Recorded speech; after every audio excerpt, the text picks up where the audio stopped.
The mysterious bus number 375 has become one of the most chilling urban legends in transportation history. What happens when an ordinary city bus becomes a vessel for the supernatural? Let me take you on a journey that will make you think twice before catching the last bus home. It was a cold November night in 1987 when the first reported incident of bus 375 occurred. A young woman named Sarah was waiting at a deserted bus stop after working late. The digital clock on her watch showed 11:58 p.m. when headlights appeared in the distance. As the vehicle approached, she could make out the number 375 illuminated on the front display. Sarah boarded the nearly empty bus, noticing only 3 other passengers scattered throughout. The driver, an elderly man with unusually pale skin, didn't acknowledge her as she paid her fare. Something felt wrong immediately. The interior lights flickered inconsistently, and despite being a modern vehicle, the bus had an antique feel, worn leather seats and brass fixtures that seemed from another era. As the bus continued its route, Sarah realized they weren't following the normal path. When she approached the driver to question him, he simply stared ahead, unresponsive. That's when she noticed his reflection in the rearview mirror, or rather, the lack of one. The driver cast no reflection at all. Panic rising, Sarah turned to the other passengers for help, but what she saw froze her blood.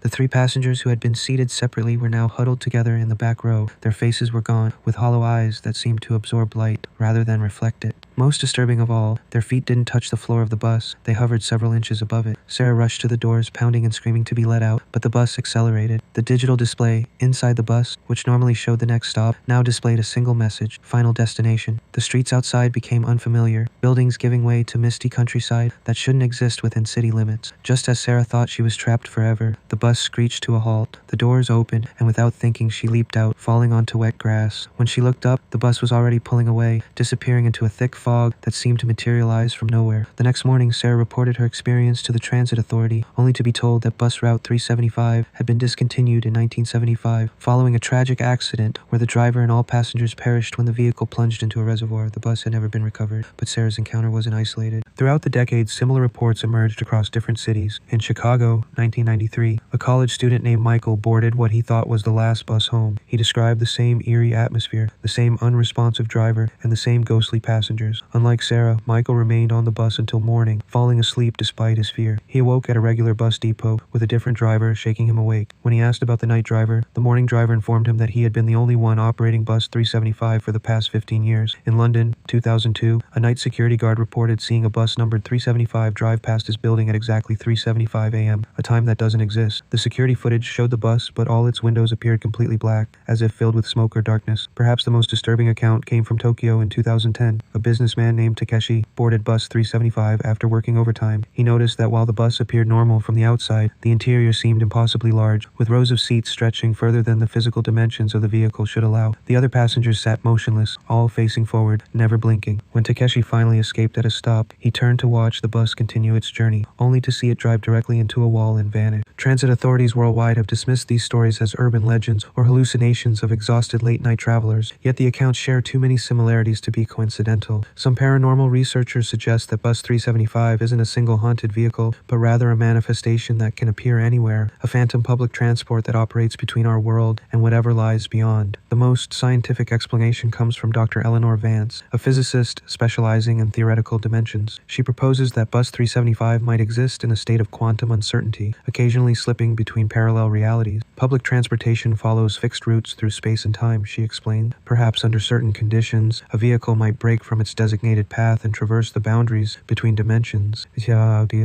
Others believe the bus represents a more spiritual phenomenon, a modern version of the mythological ferryman who transports souls to the afterlife. In this interpretation, those who board bus 375 are at a crossroads between life and death, and their decision to stay aboard or disembark determines their fate. What makes the legend of bus 375 particularly unsettling is how it transforms something ordinary into something supernatural. Buses are mundane, everyday objects that millions of people trust with their safety. The idea that such a common vehicle could become a gateway to something unknown plays on our deepest fears about the reliability of reality itself. If you find yourself at a deserted bus stop late at night and see the number 375 approaching, you face a choice. Do you board, risking a journey into the unknown, or do you let it pass, potentially missing what might be your only ride home? The legend of bus 375 continues to grow with each new sighting, each new passenger who steps aboard and lives to tell the tale, or perhaps doesn't. Next time you're traveling late and see an unfamiliar bus pull up to your stop, take a moment to check the number, and if it's 375, perhaps it's better to wait for the next one. After all, some destinations aren't marked on any map and some journeys have no scheduled return.